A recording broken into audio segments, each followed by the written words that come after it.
If you currently hold a security clearance or hope to obtain one, you're stepping into a tradition that started over 75 years ago. It began during World War II, when the U.S. government recognized the urgent need to protect its most sensitive plans, technologies, and alliances. There were no universal standards, no single set of criteria. But as the conflict escalated, the War Department, building on stringent measures used by agencies like the OSS, laid the groundwork for a formal clearance system. By 1943, a basic personnel security program emerged, introducing more uniform checks and documentation. It was a first step toward what we know today, a deliberate, systematic approach to trust and access. I have received this afternoon a message from the Japanese government.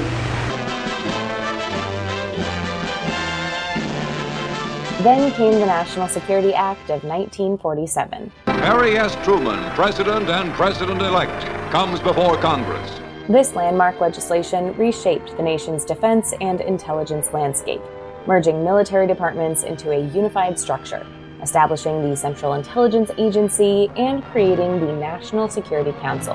While it didn't dictate the details of clearances, it did set the stage for stronger coordination, clearer lines of authority, and a more strategic approach to safeguarding information. In parallel, the Atomic Energy Act of 1946 set early precedents for vetting individuals handling sensitive nuclear information, introducing concepts that influenced later clearance frameworks. Over the subsequent decades, especially during the Cold War, the clearance process evolved. Upon the ability and integrity of the law enforcement officer himself.